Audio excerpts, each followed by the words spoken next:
Totoo nga pala yung sabi ng mga magulang natin dati. Mahirap kumita ng pera. Kaya naman, lagi nilang paalala, anak, mag-aral ka ng mabuti. Dahil yan lang ang sandata na maaari naming maipamana sa'yo.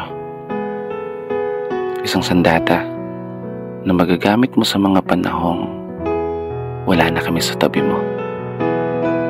Para gabayan ka o itama yung mga mali na pwede mong maging desisyon, lalo sa sitwasyon na tanging sarili mong lakas ang ituturing mong pundasyon para harapin yung mabibigat na mga pagsubok at hamon.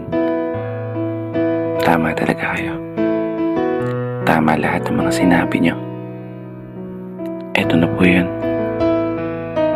Ako, laban sa mundo. Ako, para sa pangarap ko.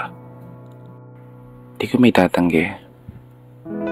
Minsan ko na rin hiniling ang mabilis na paglaki. Dahilan para ang inyong mga pamana at paalala ay nagawa akong maisantabi. Aminadong nakagawa rin ng mga pagkakamali. Mga pagkakataong hindi na sana nasayang kung natutunan kong humindi. Mga daan na pinili kong lakaran kahit salungat sa kakayahan ng mga binti.